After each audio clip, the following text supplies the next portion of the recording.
What's happening, YouTube? Jonathan Perriente, the Execution 10 here, coming at you guys with another video. I want to ask you guys to please continue to check and subscribe to my channel for more YouTube videos. So the Yankees will kick off 2019 3 days from now against the Baltimore Orioles at Yankee Stadium. The Yanks will send Masahiro Tanaka to the mound to take on Alex Cobb for Baltimore. So the Yankees are going to enter this opening day series shorthanded.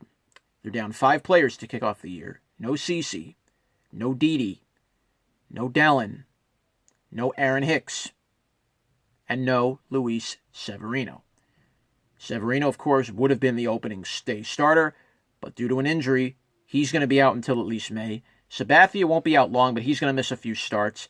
Didi is out until at least July.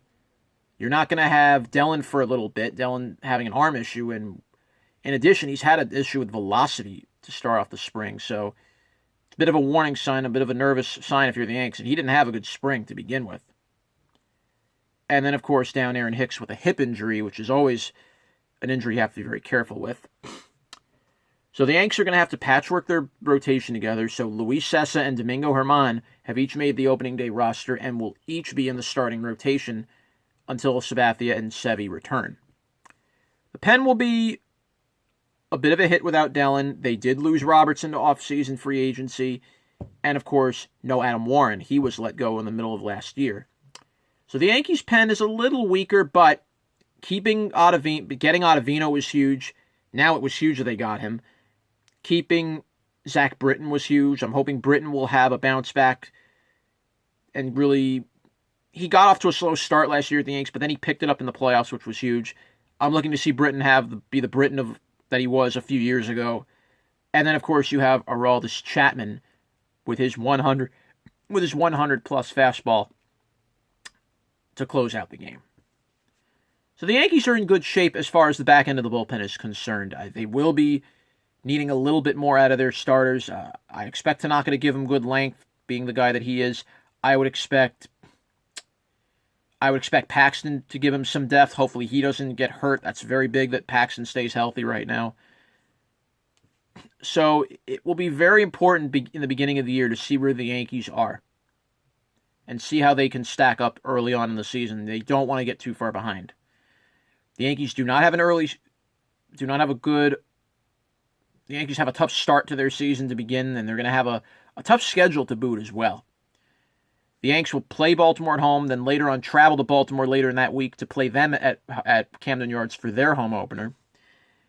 Yanks are then going to see Houston literally in the first week or so of April, which is going to be very, very interesting, and that's going to be at Minute Maid Park. And you know how hard it is to play in Houston and how the Yanks have had nightmares playing there. The Yankees will also see Boston early in the year. They will face them for a short series, 2 games at home, middle of the week, at Yankee Stadium on April 16th and 17th. That'll be the first matchup with the Red Sox since the division series last year. The Yankees will also play Boston in London this year. That will be technically the first road series against Boston, and it's not even going to be at Fenway. The Yankees won't even play at Fenway until late July. Hard to believe, late July. That's when the Yankees will first go to Fenway. So it's a very interesting way to set up the season for them. The Yankees will see the National League West this year, which is going to be a very good challenge. They're going to see the Dodgers, they're going to see the Rockies, they're going to see the Giants, and they're going to see the Diamondbacks.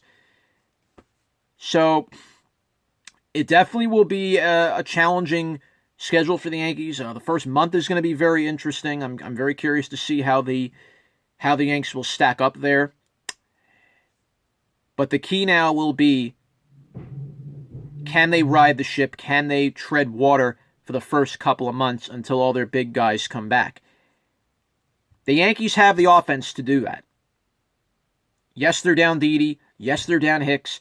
But they have enough depth in that lineup to make up for that.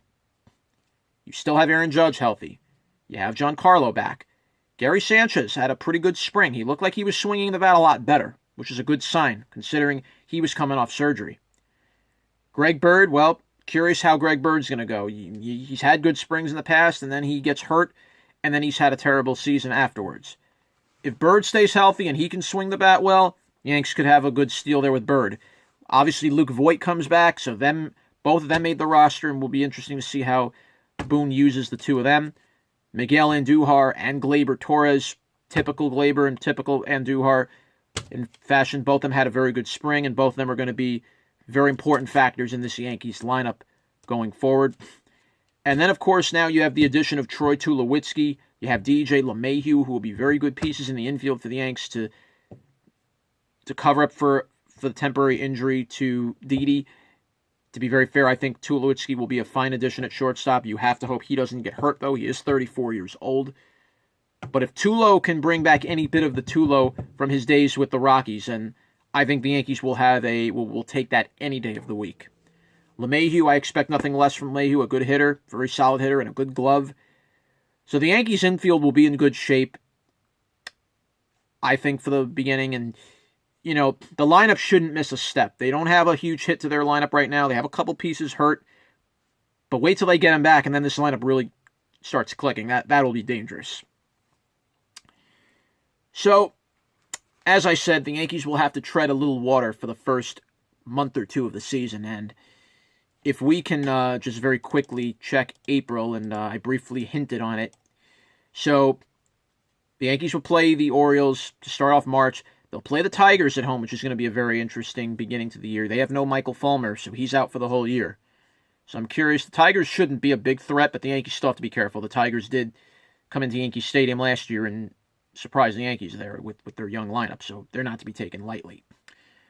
The Orioles will then be next for them on the road for their home opener. They'll play Houston at Minute Maid Park on the second week of April. I mentioned the Red Sox. Will first see them in the middle of April at home. Yanks then at the end of April, and this is kind of interesting, they'll start off with a 7-game West Coast trip, which will include the Angels and the Giants. So at least the Yankees get that portion of the West out of their way in the first month, because, you know, last year they had to play the West towards the end of September, and that was really insane. But the Yankees, given that they get to play that portion early, is kind of a good, easy. At least you get that hurdle out of the way. But the Yankees do have another West Coast trip later on in the year, and I've just brought it up. It'll be at the latter end of August. It'll be at the Oakland A's, it'll be at the Dodgers, and it'll be at Seattle. All of that in a 9-game span in a row before a day off, before and after the road trip. And to finish the year, the Yankees will conclude against Texas at Arlington. So overall, the schedule will have some twists and turns along the way for the Yankees. There's no doubt about it. You get a West Coast trip out of the way at the end of April, then you have another one at the end of August. The Yankees then will see the Mariners, we'll see the Orioles quite a bit in May. They'll see the Mets for the Subway Series in the beginning of mid-June. They'll finish the Subway Series the following July, right before Independence Day. And then the Red Sox, and this is going to be a very interesting note, the Yankees will play Boston for the first time on the road in late June, but that will be in London, England. That will not be at Fenway, even though the Red Sox will be considered the home team for that. The first series the Yankees will actually play in Fenway will not be until the end of July. Is that crazy? So the end of July, and then there'll be one more game in Fenway in September, 4 games. So the Yankees will only be playing 6 games at Fenway Park this year. Can you believe that? That's shocking. So only 6 games will be at Fenway Park. Might be a bit of a reprieve for the Yanks. You know, Fenway is never an easy place to play, no doubt about it. But the Yankees still have a tough schedule. Let's not be jumping the gun here. Every team in that division is tough. Every team during the Yankees will see is going to be a challenge for them. The question is, will the Yanks win the East? Well, for that to happen, the Yankees are going to have to start hitting. And by hitting, I don't mean home runs. They have to situational hit, move runners over, manufacture runs. You only can go so far with the home run ball. And that showed in the playoffs last year. You have to be able to put the ball in play. You need to have hitters who are good contact hitters. Yankees have some of those, but they do have strikeout hitters. But for the Yankees to really make that run and to maybe win a World Series this year, which a lot of people think they could, they need to hit with runners in scoring position. And some of those guys that struggled in that spot are probably going to have that opportunity to come up for them again. Gary Sanchez, for one, had struggled this year last year with runners on base. Stanton had struggled with runners on base. At times, Judge struggled. Bird struggled. So guys like them are going to have to start hitting for the Yanks. They're going to have to learn how to come through in big spots, and there are going to be plenty of them this year. So if you're the Yankees right now and you're down 6 guys, including Jordan Montgomery with the other 5 I mentioned, the first couple months are going to be very crucial. If the Yankees can stay afloat above water for the first couple months with the injuries they've got, I think they'll be in good shape where they could make a run toward the rest of the season. When they get all their pieces back, this Yankee lineup's dangerous. In addition to the bullpen as well. But let's see where the Yankees will be by June. June is always usually a good telling point in a season where a team is heading. Just look what happened to the Mets last year. They had 6 wins in all of June, and that completely killed the rest of their season. So let's see where the Yankees are by June. Let's see what their schedule is going to be. Let's see where their record stands. Let's see what their health-wise concerns will be. 2019 could be a very special year for the Yankees. They may have shown a little piece of that in spring training. But that was spring training. Now the real work begins in 3 days from now.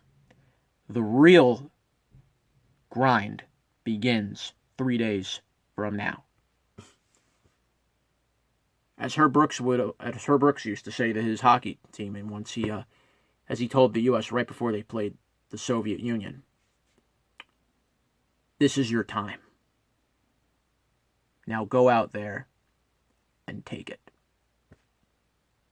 We'll see if the Yankees can take it all this year.